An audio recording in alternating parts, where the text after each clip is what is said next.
Hablemos un poco de pares craneales. Fíjense, acá tenemos una vista superior del endocráneo. Vemos del lado izquierdo estructuras del encéfalo y del lado derecho vemos entonces a todos los pares craneales atravesando sus respectivos agujeros. Fíjense, acá tenemos el hemisferio cerebral izquierdo y acá tenemos entonces cuerpo calloso, septum pellucidum, fornix, diencéfalo, es decir, aquí está el tálamo, aquí está el tercer ventrículo, esta es la adhesión intertalámica.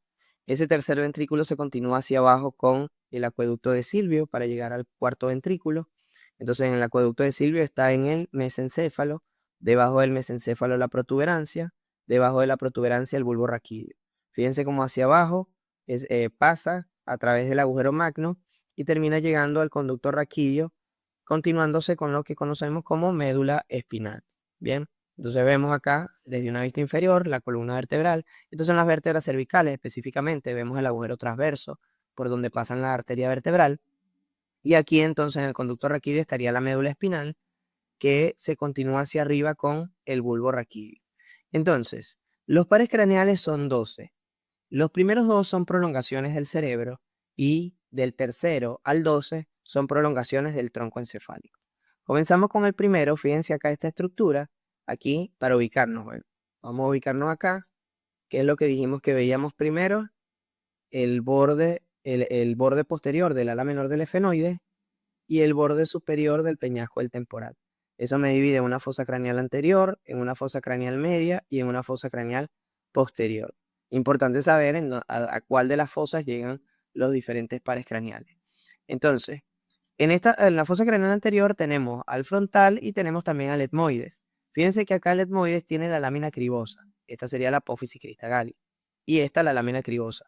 Vean acá, viendo más de cerca, esta lámina cribosa está siendo perforada, está siendo atravesada por los filetes del primer par craneal. O sea, en conjunto, esas fibras que van pasando se les considera primer par craneal o nervio olfatorio, que van a terminar bajando para entonces llegar a las fosas nasales. Fíjense, ahí se ven pasando a través de la lámina cribosa, que es parte del techo de las fosas nasales, para llegar a las fosas nasales donde ejercen su función sensorial. Estos filetes vienen de esta estructura que es el bulbo olfatorio, que recordemos que está reposando por encima en este caso estamos viendo los filetes olfatorios derechos y este es el bulbo olfatorio izquierdo, que abajo también tiene su filete olfatorio izquierdo. ¿Okay? Entonces, ese bulbo olfatorio reposa por encima de la lámina cribosa y ahí emite todas esas fibras que son el primer par craneal. Hacia arriba, el bulbo olfatorio va a estar en relación con el cerebro a través de la cisura olfatoria que se encuentra en el lóbulo frontal, que se puede observar desde una vista inferior. Luego recuérdense de la vía, el tracto olfatorio, cintilla olfatoria medial y lateral, etc. Eso con respecto al primer par craneal. Ahora vamos a hablar del segundo par craneal o nervio óptico. Fíjense que está pasando, que es bastante grueso y que está pasando por el conducto óptico. Él viene de la órbita y llega al endocráneo a través del conducto óptico en conjunto con la arteria oftálmica, que no la vemos, para unirse con su homólogo contralateral y formar entonces el quiasma óptico. Si lo vemos ahora desde acá, desde la órbita, vean entonces que es un nervio bastante grueso y que viene del globo ocular. Él termina llegando, no sé si lo podemos ver de este lado, pero no. Él termina llegando o viene, mejor dicho, al globo ocular, a diferencia de los demás, que terminan llegando a diferentes estructuras, que sea el, al ganglio ciliar, o terminan llegando a los músculos de la musculatura extrínseca del ojo. En cambio, el nervio óptico se diferencia de ellos porque él parte del nervio, del globo ocular, ¿ok? Y ahí se va hacia el conducto óptico para poder llegar a través del conducto óptico entonces al endocráneo y formar el quiasma óptico. Ahora bien, esos son los pares craneales que son prolongaciones del cerebro. Ahora vamos con todos los demás que son prolongaciones del tronco encefálico. Vamos a tener el tercero, que está acá. Fíjense, este sería el tronco encefálico, estos son los pedúnculos cerebrales. Hacia acá estaría la fosa interpeduncular. De acá emerge el tercer par craneal o nervio motor ocular común u oculomotor común. Y ya, sí, esos son los nombres. Entonces, emerge de la fosa interpeduncular y él se va hacia adelante y termina llegando a la fosa craneal media. Nada en el seno cavernoso en conjunto con la carótida interna, que no la vemos, y ahí pasa a través de la hendidura efenoidal para llegar a la órbita. ¿Ok? Y termina llegando a la órbita y se divide en dos ramas. Si vemos al nervio solo, fíjense el trayecto que tiene, que se termina dividiendo en una rama superior y en una rama inferior. Y ahí, a partir de ahí, va a terminar dando varias ramitas para toda la musculatura extrínseca del ojo, excepto para el oblicuo superior y el recto externo. También da una rama para el ganglio ciliar. Entonces, eso con respecto al tercer par craneal. El cuarto par craneal, o nervio patético o nervio troclear, es el único que emerge de la cara posterior del tronco encefálico. Y emerge en el mesencéfalo también, al igual que el tercero, pero en la cara posterior y debajo de los tubérculos cuadrigéminos inferiores. Él bordea al pedúnculo cerebral y termina yéndose hacia adelante, pasándole por encima al borde superior del peñasco, como todos los que se van a fosa craneal media.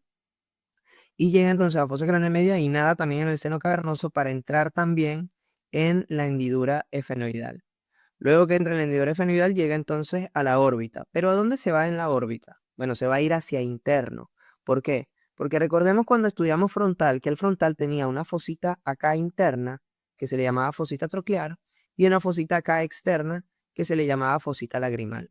Entonces, la fosita troclear va a estar la tróclea. ¿La tróclea de quién? Del músculo oblicuo superior. Este músculo oblicuo superior es el que inerva al músculo, el que es inervado por el nervio troclear o nervio patético. ¿Ok? Se le dice patético porque inerva un solo músculo y se le dice troclear por eso, porque inerva el músculo que tiene la tróclea. Entonces, si la fosita troclear está acá, porque la tróclea está acá, quiere decir que el oblicuo superior va a estar acá. Por ende, cuando él entra en la órbita a través de la hendidura efenoidal, se va a ir hacia interno, porque ahí es donde está el músculo que le inerva.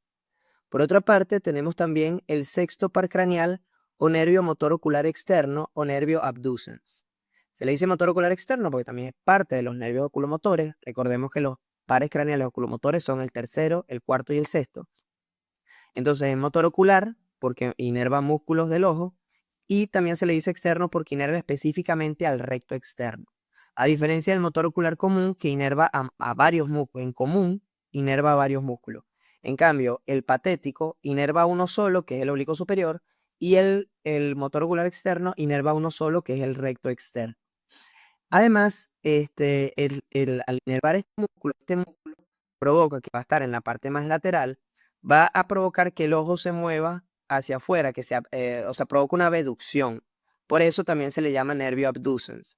Entonces, este nervio motor ocular externo sale de la fosa interpeduncular entre la protuberancia y el bulbo raquídeo, pero en la parte más medial, lateral al agujero ciego que está justo en la línea media. Y se dirige hacia adelante, también va a fosa craneal media, ahí pasa por el seno cavernoso y al igual que los otros termina entrando en la hendidura efenoidal.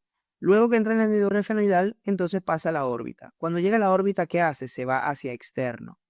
Porque externo es donde está el músculo recto externo, que es el que él inerva.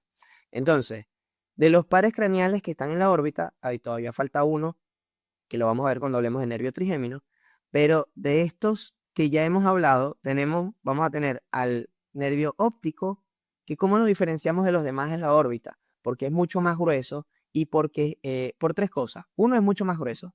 Dos, sale de la parte posterior del globo ocular. Los demás no tienen contacto directo, no llegan al globo ocular. ¿Ok? Entonces sale de la parte posterior del globo ocular. Y aparte, es el único de estos nervios que se va a ir por el conducto óptico. Ahora bien, ¿cómo diferenciamos a los otros? Aquí tenemos el tercer par craneal o nervio oculomotor común, que la diferencia de todos los demás me va a dar dos ramas. Una rama superior y una rama inferior que van a terminar dando ramitas para todos los músculos extrínsecos del ojo, excepto el oblicuo superior y el recto externo. Aparte de eso, también vamos a tener el nervio patético o nervio troclear. ¿Qué hace el nervio troclear? Bueno, el nervio troclear se va hacia interno, a diferencia del nervio motor ocular externo que se va hacia externo. ¿Por qué este se va hacia externo? Porque va a inervar el músculo recto externo. ¿Y por qué el troclear se va hacia interno? Porque va a inervar el músculo oblicuo superior. ¿Ok? Espero que haya quedado claro eso. Ya vimos primero, segundo, tercero, cuarto y sexto par craneal. En el siguiente video vamos a hablar del nervio trigémino.